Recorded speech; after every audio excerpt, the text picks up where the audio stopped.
Bueno, les advierto lo siguiente, que el día de hoy la sesión va a ser un poco más larga que las acostumbradas, ¿ok? Así que bueno, un poquito de paciencia.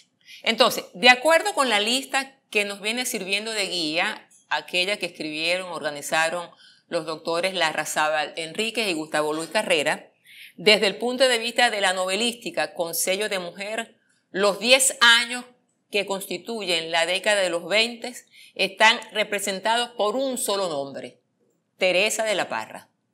Todas ustedes saben que esta venezolana publicó en 1924 Ifigenia y en 1929 Memorias de Mamá Blanca. Y estas dos novelas fueron las únicas que existieron o que se publicaron en Venezuela en la década de los 20. O sea, 10 años con solo dos novelas. Entonces, aquí en este momento están viendo la lista que pongo ante sus ojos para que conozcan las obras que aparecieron en Venezuela en esa década. Y como también ustedes sin duda tienen presente, estamos este año en el centenario de la publicación de Ifigenia. En su momento es claro que la autora venía madurando el tema desde tiempo atrás, porque en 1922 había publicado en la empresa editorial de José Rafael Pocaterra el Diario de una señorita que se fastidia. Entonces, al cabo de 2 años, ese texto breve de 1922 lo va a incorporar con leves modificaciones a Ifigenia. El Diario de una señorita que se fastidia, de 1922, nació con buen pie. Y lo digo porque abría con un breve comentario editorial que firmaba el mismo José Rafael Pocaterra. Por esa razón, muchos han visto que esas páginas de elogio a la novela escritora ha convertido al autor de muchos cuentos y novelas en el padrino literario de la naciente novelista. Con Ifigenia estamos en presencia de la primera obra de una venezolana que en su momento, en esa década, alcanzó resonancia tanto en Venezuela como en el resto del continente y además en España y Francia. Y sin lugar a dudas llegó a contribuir a este éxito la circunstancia de que en ese mismo año de 1924, Ifigenia obtiene el premio anual que otorgaba la casa editorial franco-iberoamericana en París. El premio fue importante en metálico porque sumó 10.000 francos, mucho dinero en el momento. Pero sin duda a la autora le debió impactar más el hecho de haberse impuesto su novela por encima de 100 obras que estaban concursando estuvo enfrentada a ella a 100 obras. En consecuencia, inmediatamente alcanzó resonancia inmediata. Hay que decir que mayoritariamente el relato fue bien recibido, aunque la verdad hubo voces que lo cuestionaron. Entre esas voces estuvo la del prestigiado don Lisandro Alvarado. No voy a resumir aquí la significación de este intelectual en la vida cultural venezolana porque es harto conocida. Lo que quiero destacar es que si una figura de estas dimensiones se detuvo a pensar, a reflexionar sobre esta novela, dice mucho del interés que despertó la pieza.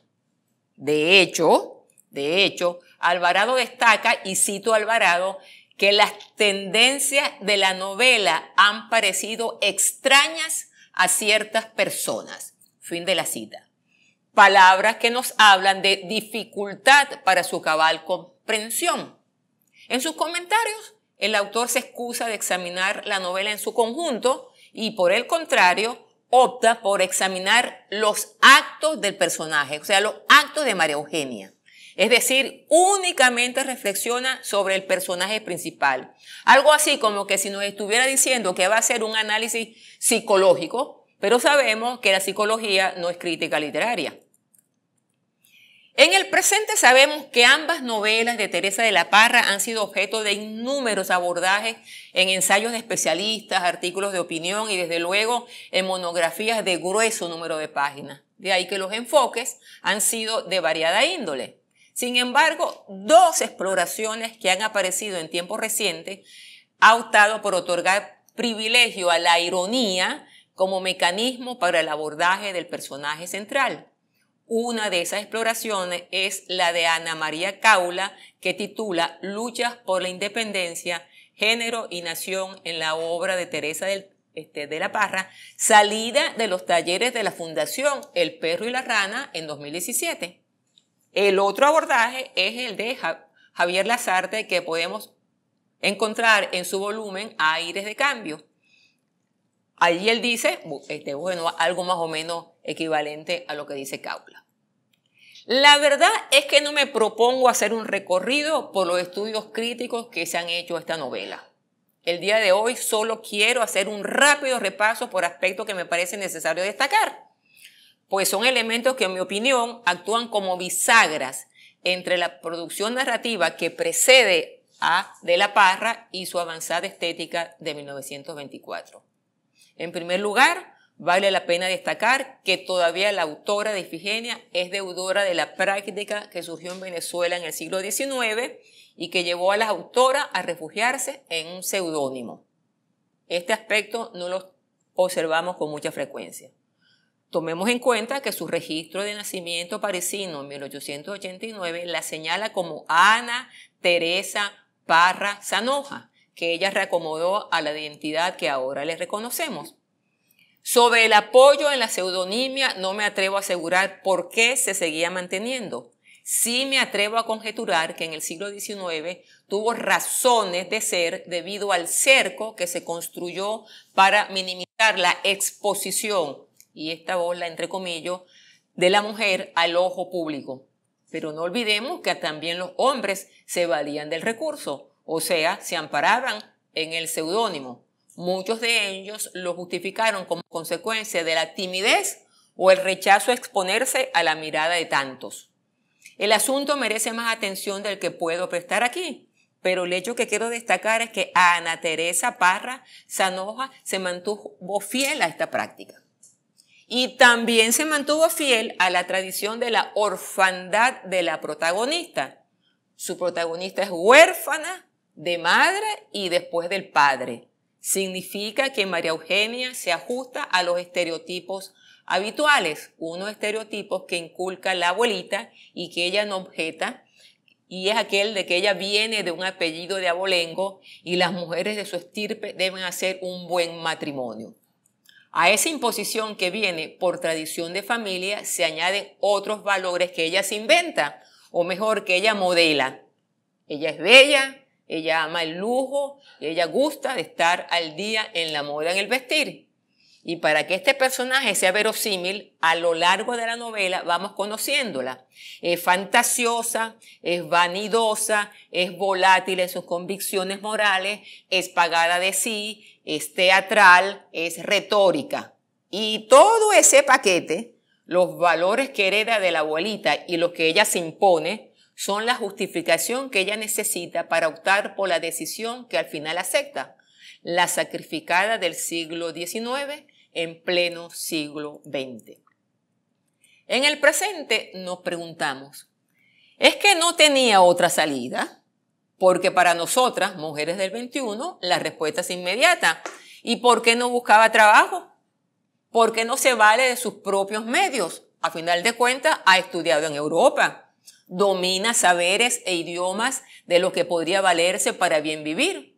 Pero ella acepta la tradición familiar. De hecho, hay un pasaje donde la abuelita se espanta del trabajo femenino entre las de su clase. Ellas no podían trabajar. Situadas en este punto, me parece que el juego paródico es evidente, porque detrás de Ifigenia está el cuestionamiento por vía de la parodia a las representaciones de lo femenino vistas en la novelística que hemos leído hasta el momento. Interesa destacar en este momento también que la mayoría de las lecturas de Ifigenia ha privilegiado la imagen de la mujer sacrificada, pobre víctima de la sociedad. Pero yo leo la novela en otras coordenadas. María Eugenia es la responsable de su condición de sacrificada.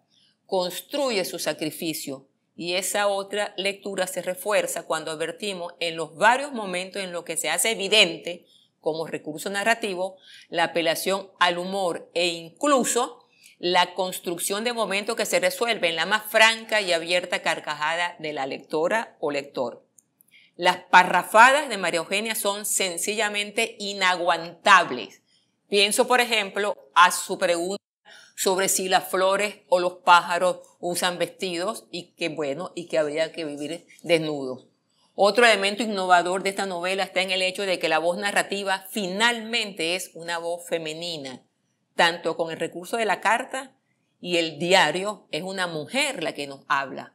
Esto no había sucedido hasta la aparición de Ifigenia, o al menos yo no conozco un caso al respecto. La aparición del petróleo como fuente de la riqueza que logra Gabriel Olmedo, el erotismo que se presenta en varios momentos. Recordemos, por ejemplo, la carta que María Eugenia escribe a partir de un hipotexto más que conocido, el Cantar de los Cantares. Es demostración palpable de lo dicho. Son otros elementos que señalan la novedad de estas páginas. Pero me he extendido mucho en Ifigenia, razón por la cual no será demasiado lo que abunde en Memorias de Mamá Blanca. Estoy plenamente de acuerdo con Javier Lasarte en el hecho que he citado anteriormente, cuando apunta sin temor al equívoco que este discurso se presenta, disfrazado irónicamente con la pose discursiva de la inocencia y la ternura, la dimensión más polémica de su texto, la que afectaba a las lecturas épicas y o masculinizadas de la nación. Las memorias se escriben para resistir la muerte, que es el ingreso en el mundo moderno. Quienes de ningún modo tendrán cabida en la nación alternativa de Piedra Azul son aquellas figuras que se han integrado al mundo de la modernidad materialista, aunque yo pienso que además aquí en las memorias es una crítica a la modernización o a la modernidad yanquizada, al ingreso a los Estados Unidos acá en Venezuela en el ámbito cultural. Y ahora llego a la década de los 30. Durante esos 10 años, la lista que venimos revisando suma 13 novelas. Están mirándolas en este momento. Por lo pronto, renuncio a atender las 3 piezas de Olga Briceño, todas de 1934. Hablo de Bolívar criollo, Bolívar libertador y Bolívar americano. Solo voy a apuntar que en su momento tuvo caracterización genérica que le fue esquiva. En la promoción de estas obras se las presenta como monografías, aunque estuvo quien las vio como biografías, sin faltar que en uno de los prólogos están ampliando el concepto y hablan ya de biografías heroicas.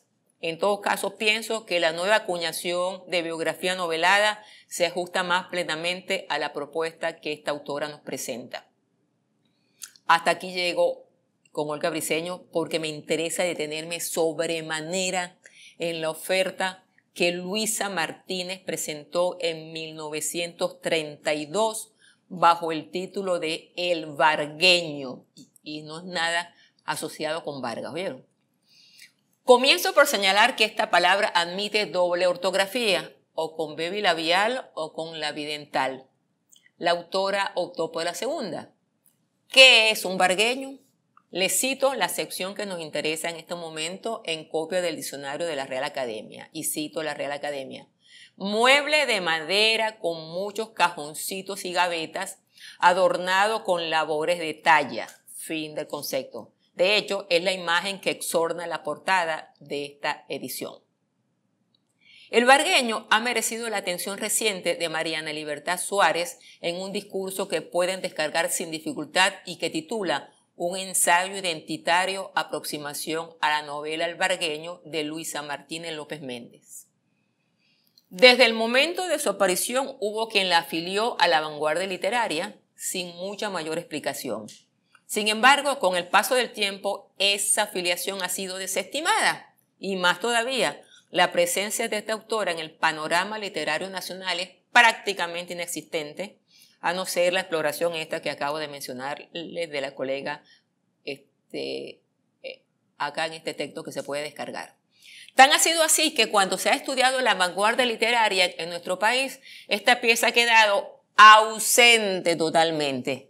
Y a pesar de lo dicho, de la negra noche que ha ocultado tanto a la novela como a su autora, Estas 131 páginas es para ser tomadas en cuenta con caracteres más que relevantes.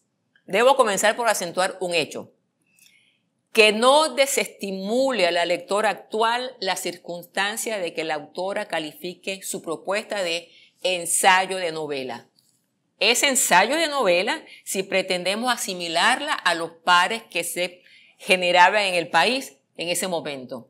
En verdad, no es asimilable a Doña Bárbara y tampoco a Las Lanzas Coloradas, páginas donde el enfoque regionalista y el tema histórico deben leerse como evidente alegoría de la nación. Aquí en esta novela veo un interés por la interioridad femenina, por el lugar asignado a mujeres de los sectores vinculados al trabajo intelectual. Es la nobleza del dinero y del arte lo que destaca en esta pieza.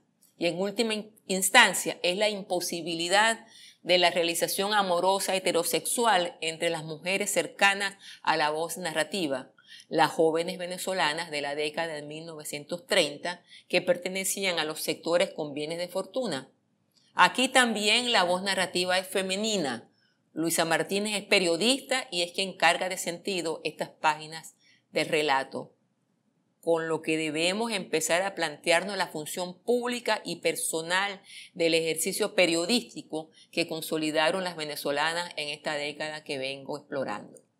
De hecho, la autora del Vargueño fue la fundadora y editora de una revista importante en esos años que fue Nosotras. Esta publicación hemerográfica mantuvo vigencia durante 10 años, desde 1927 hasta 1937. Pero no es de la revista de quien debo hablar aquí, sino de este ensayo de novela.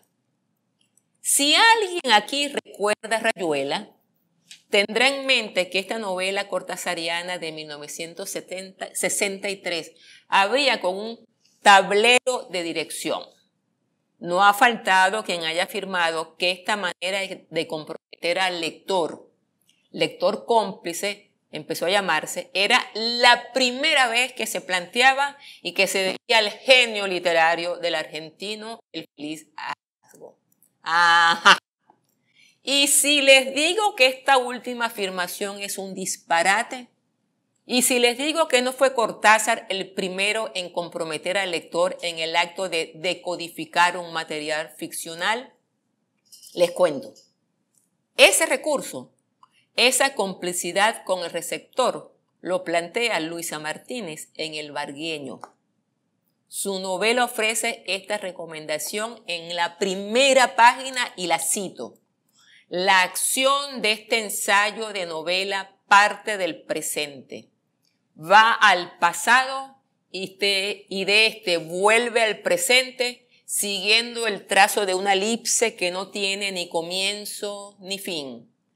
Cada capítulo podría ser un punto de partida, podría ser el prólogo o el epílogo, podría el lector empezar al final o podría también empezar por las páginas centrales y volver estas hacia la derecha o hacia la izquierda, fin de la cita, con lo que de paso nos está anunciando que no hay una anécdota lineal, que el tiempo ha sido fragmentado y hace más. Concibe unas páginas donde prima la sugerencia, donde las certezas se desvanecen, un procedimiento narrativo que, recordemos, solo en 1951, casi 20 años más tarde, da forma a La mano junto al muro de Guillermo Meneses, donde es esquiva la posibilidad de establecer conexiones entre los acontecimientos. Esa atmósfera que insinúa, que vela los hechos, que no hace concesiones al lector, se consolida por medio de una máxima economía del lenguaje. Es sorprendente todo lo que dice en tan pocas páginas, insisto, en las 131 páginas que la consolidan para explorar estas subjetividades femeninas. Y debo decir que lo fundamental del acontecer se desarrolla en Venezuela, en Caracas, aunque hay un momento al final del relato que sucede en España. Y viene la pregunta referida al título. Vean que es puntual el propósito de colocar la imagen de este mueble en la portada de la novela, porque bien visto, el relato se estructura sobre la base de cajones, de compartimentos aparentemente estancos que en su conjunto forman el todo. Ese vargueño tiene una leyenda en letras góticas que dice: apura el vino de la vida mientras dure. La cuestión está en que para la mujer vivir la vida significa, entre comillas, entregarse a un gran amor. Y en esta novela, el gran amor no tiene solución feliz. La imagen de la recién casada que es violada por el esposo la noche de bodas es más que elocuente al respecto. Las mujeres que pueblan este universo de ficción optan por el suicidio. La narradora, Luisa, la periodista, no parece tener pareja, es decir, este hecho le permite seguir con vida. Y la novela introduce un elemento que tendrá desarrollo central en la novelística que posteriormente generaron las mujeres: el consumo de drogas. Aquí es un dato que corre muy rápidamente cuando la mujer que ha sido violada por el esposo en su noche de boda observó que, comillas, con mayor frecuencia Francisco recurría a los estimulantes, fin de las comillas. Cierro esta parte dedicada a Luisa Martínez con un señalamiento de significación. Como representación de la vanguardia literaria venezolana de los años 30, el vargueño corre en paridad de méritos estéticos con Cubagua. Quien haya creído que Rómulo Gallego ha sido el único en escribir sobre el llano venezolano es porque ignora la existencia de Tierra Talada, la novela que Ada Pérez Guevara publica en 1937. Aquí no estamos en Apure. Aquí las acciones se han trasladado a los llanos orientales de Venezuela. Si quieren acercarse a ella, importa saber que ha sido reeditada por Monte Ávila en 1997 con palabras de presentación de Gabriela Mistral. Son palabras introductorias que no se encuentran en la primera edición. En la contratapa, la autora nos dice que para ese año lleva sumada a su producción estética En ausencia tuya y Horizonte, un texto de poesía, un texto de cuento, y Flora Méndez. Pero Piedra Talada es un proyecto mayor en cuanto a la alegoría de lo nacional que constituye. La nación que aquí se nos muestra es la de la imposibilidad para hacer vida digna en el llano, al menos en ese llano del oriente del país. Ese territorio es el de los fracasos y de las imposibilidades. No es casual que un par de veces en la novela se le califique como el llano pobre. Por eso el proyecto de salir, de largarse a la ciudad, es la opción que se presenta. ¿A cuál ciudad? Pues a Caracas. Cuando menos es lo que hace don Miguel, el papá de Aurora, Blanca y Fermín, cuando resuelve dejar el pueblo de Dividive, que la verdad no sé si tiene existencia real, porque conozco uno que se llama así en Trujillo y en Cabima, pero no en los llanos, bueno, acá en Venezuela. Bueno, y entonces optan por irse a Caracas. Por la dedicatoria que la autora dirige al esposo, se tiene en cuenta que el libro ya estaba concluido para 1935, o sea, en vida del dictador Juan Vicente Gómez. Y por los epígrafes, que son tomados de la obra de la mamá de la autora, caemos en cuenta que ella desciende de la poeta Mercedes de Pérez Freitas. Esta precisión no suele ser tomada en cuenta en los diccionarios e historias literarias que conozco. De esos epígrafes quiero destacar en este momento la primera estrofa, y cito esa estrofa.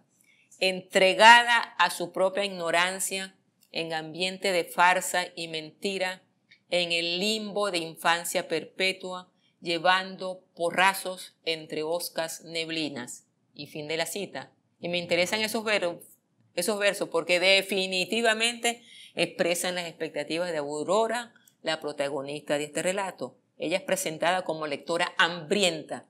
Es la palabra que utiliza la voz narrativa. Ella quiere superar la ignorancia. Ella quiere libertad de acción. Ella no quiere un trato de mujer inútil a la espera de un marido que la sostenga materialmente. Ella no quiere que se la trate como una niña. Ella no tiene el comportamiento habitual que respetan sus congéneres. Por ejemplo, se atreve a usar pantalones para montar a caballo, o sea, ir a horcajadas. Ella no es como la mayoría femenina. Y al leer estas expectativas de Aurora, no podemos evitar pensar en el personaje central de Ifigenia, en María Eugenia Alonso. De hecho, la comparación es inevitable porque la misma novela esta invita a hacerla cuando Aurora escribe a las primas de Caracas, en cuya casa vivirá cuando la familia se traslade a esa ciudad para que le envíen la Ifigenia de Teresa de la Parra, la que leyó de un jalón en un día, un domingo. Y aquí hago un excurso. La verdad es que aunque no haya ido a misa, Ifigenia no se lee en un día. Es obra extensa porque la autora, insegura tal vez de haber logrado el efecto paródico que intentaba, pone en boca de María Eugenia monólogo, peroratas la llamaron algunos, que pudieron ser reducidos, la verdad sea dicha. Y otro rasgo que las iguala, Aurora siempre habla de estar fastidiada o aburrida porque sabe hacer nada. Veamos algunos ejemplos. Nosotras las mujeres somos parásitas. Otro, las mujeres somos o adorno o burras de carga. Otra, ella quiere ser otra cosa, ella quiere ser responsable. Reconoce que no tiene obra. Se ve obligada a admitir que, como todas, espera al hombre que me haga el gran honor de casarse conmigo. De esa inacción deriva que el pueblo para ella es fastidio, que Aurora se aburre, como dice quien narra, y así a lo largo de la novela. Quiero hacer un alto para destacar un aspecto de esta pieza que rompe con los estereotipos habituales al representar la pareja heterosexual. Aquí ya no son bellos. ¿Cómo es en su exterior e interior el pretendiente de Aurora con el que finalmente se casa? Cito: Paco Alfaro, delgadito, cimbreño, cetrino, autoritario, con aquel ojo enorme de color de café tostado que le comía la cara. La verdad es que autoritarios eran todos. ¿Y cómo es Aurora? Ella misma nos los dice cuando se ve reflejada en el espejo en la joyería donde por fin entró a trabajar de cajera. Se vio como, y cito, una tímida, pobre e insignificante muchacha mal vestida. Fin de la cita. Pero, en relación con otras concepciones que hemos visto en novelas anteriores, todavía hay premoniciones y se cumplen. Las 2 o 3 sobre Paco Alfaro quedan selladas a la letra y no puedo ignorar en esta rápida presentación la atención que la novela concede a la recuperación de la oralidad en esa región llanera, las discusiones sobre las razas inferiores y superiores que se dan entre los adultos del lugar que muestran algún barniz cultural, el acercamiento a la cultura de los caribes, al punto tal de que se transcriben canciones como el Mare Mare en sus lenguas propias y a pie de página está en castellano, está la versión castellanizada. La novela es una bien lograda representación de este país de finales de la etapa gomecista. Y en 1938 aparece El ladrón de sal de Polita de Lima de Castillo. En realidad, aunque apareció ese año, ya esta novela pertenece al periodo anterior, pues estaba escrita para 1910. Rápidamente quiero identificar su propósito con el de Virginia Gil de Hermoso en El recluta, pues ambas novelas detienen la mirada en los sectores marginados, excluidos de la sociedad falconiana de ese tiempo. En efecto, Polita de Lima va a tratar el aspecto referido al contrabando de sal en la región y en la reconstrucción de un universo narrativo donde no hay lugar para ensoñaciones. Y cuando aparece en 1938 Guattaro, su autora había fallecido en Chile, pues murió el año anterior, muy joven, a escasos 27 años. Como era habitual, la protagonista María Antonia Ladera es huérfana de ambos padres. Como es habitual, era rubia, de 25 años, lo que ya no era habitual, soltera, conviene de fortuna y también se aburre y también lleva un diario. Por estas últimas circunstancias, la asociación con Ifigenia ha resultado obvia. Y también María Antonia es pusilánime. Esa incapacidad para tomar decisiones la convierte en una persona que no tiene madera para manejar la hacienda que heredó de los padres. Por tal motivo la ha dejado en manos de un administrador que no muestra signos de honradez, pero a quien ella es incapaz de enfrentar. Por contraste, el personaje masculino, el mismo que al final del relato logra el amor de esta bella pero indecisa mujer, es Diego Tovar. Coincidente con las ambiciones de Santos Luzardo, este Diego Tovar sí logra modernizar su hato, pues introduce adelantos tecnológicos y una nueva manera de gerenciar su propiedad que contrasta sensiblemente con el hacer despótico que aplica el administrador que ha contratado, no esta insípida de Aurora. De donde la cercanía de Guattaro con doña Bárbara no puede ocultarse. Pero la representación de la mujer que consolida esta novela no es la que en el presente podemos aplaudir. Tan pronto decide aceptar el amor de Diego Tovar, sufre una involución tan severa que los adjetivos utilizados por la voz narrativa para caracterizar su disposición amorosa la muestra como una mujer aniñada, que sencillamente me parece insoportable. Tan pronto el hombre la abraza y la besa, y la mujer poco menos que se imbeciliza. Es cierto que no ronrodea, pero, y voy a citar, no piensa, se torna en una chiquilla, habla con una voz mimosa y un tono salamero e infantil. Y la tapa del frasco es cuando Diego Tovar dispone de la vida de ella, y cito, como de cosa propia. Y aquí no se parece a Teresa de la Parra, estarán de acuerdo conmigo.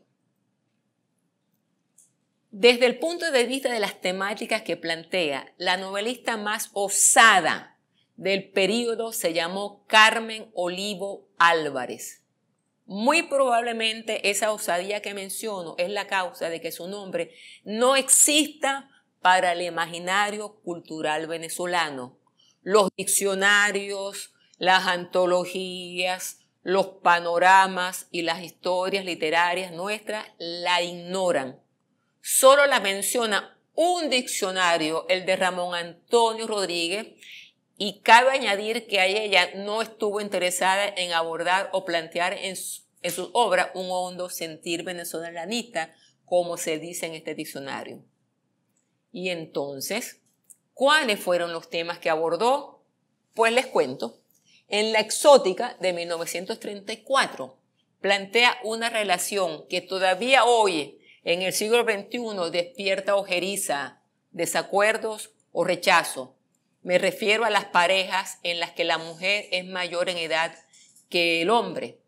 Por citar un caso conocido de todas, pensemos en los comentarios numerosos que despertó en su momento la actual pareja presidencial de Francia. Eso es lo que vamos a encontrar en La Exótica de 1934. Aquí Magdalena Lagarde, quien ha sido abandonada por el esposo, viaja a París. En el barco que la lleva a Europa coincide con Adolphe Parmentier y con la madre de este. La señora era amiga de infancia de Magdalena. Y Magdalena ha visto nacer al niño, lo había cargado muchas veces. Y en el viaje se enamoran. Y fue un amor pleno que la autora logra exponer de manera más que convincente. El hecho llamativo es que Magdalena tiene 50 años y Adolfo 25. La relación es vivida con plenitud de felicidad y, claro está, en secreto, hasta que estalla la Primera Guerra Mundial. Una de las hijas de Magdalena, Yvonne, coincide en el frente de batalla con Adolfo, en tanto de que él era médico y ella era enfermera, y se enamora de él. Al terminar la guerra, cuenta a la madre de ese amor y ésta, como cabe sospechar, se sacrifica y logra que Adolfo se case con Yvonne. Si esta novela habrá conmocionado a muchos, La siguiente dejaría más de uno en el más absoluto desconcierto. En Juguetes del Destino de 1939 conocemos a Ismael Valdemar, oriundo de Venezuela, hijo único de una encumbrada familia de Caracas. María es la esposa y tienen una hija que se llama Edelmira. Viven en París. La esposa lo abandona y se fuga con otro. Él regresa a Venezuela e interna a la pequeña de 7 años en uno de los mejores colegios de la capital. A los 15 años es una de las más lindas e inteligentes estudiantes. Una de las profesoras le muestra abierta animadversión. Es una mujer de 35 años y es descrita así: alta y fuerte, buena moza, pero de ceño adusto y modales severos, sus ojos negros y profundos, dientes perfectos y labios carnosos y sensuales. Llamábase Anastasia Cardoso. Una noche, Anastasia castiga a Edelmira, y cito, haciéndola arrodillar en un oscuro corredor con una piedra enorme en cada mano. Fin de cita. Edelmira tiene miedo. Aparece Anastasia y le hace prometer que se portará bien y agrega: por esta noche dormirás conmigo. Y en la habitación se desarrolla una escena lésbica que quiero leerles. Anastasia la trajo hacia ella y quitándole las vestiduras la contempló un instante y como ante una estatua corrió sus manos profanas por la seda de aquel cuerpo que hasta ahora nadie viera ni tocara. Al roce de la piel temblorosa la abrazó fuertemente, sujetando su cuerpo con sus largos brazos. Edelmira trataba vanamente de defenderse, tapándose con las manos. Estaba asustada y atónita. Jamás se imaginara semejantes cosas. No comprendía bien la actitud de la maestra y decía: no, señorita, déjeme vestir porque tengo frío. Pero Anastasia la mandó a callar y fue preciso amenazarla para que estuviese tranquila. Luego la acostó y ella misma se metió también en la cama. De la biblioteca sacó una botella de brandy y ambas tomaron varias copitas para el frío. 1 hora más tarde, en el silencio de la noche tibia, las palabras apasionadas rompieron sus ecos en los oídos ignorantes de la doncella y Anastasia se extasiaba lascivamente ante aquel monumento de belleza y juventud. La acariciaba sabiamente hasta hacerle perder la calma. Al amanecer, Anastasia, media dormida, se estiró perezosamente y abriendo los negros ojos, acarició nuevamente a Edelmira, prodigándole los más gentiles mimos. Luego, impávida y ojerosa, saltó del lecho y después de ataviarse, salió ya lista para atender a sus ocupaciones. Desde aquella noche inolvidable, Anastasia durmió siempre con Edelmira y tuvo buen cuidado de no dejarla reunir con las otras niñas a fin de que ésta no contase a nadie lo acontecido. Fin de la cita. Ahora sabemos por qué esta autora ha desaparecido absolutamente de nuestro panorama literario. Como ha sido extensa la jornada de hoy, me excuso de tratar sobre las novelas de 1940 que están en el catálogo que hemos venido utilizando. Nos vemos la próxima semana. Gracias por la compañía y cuídense mucho.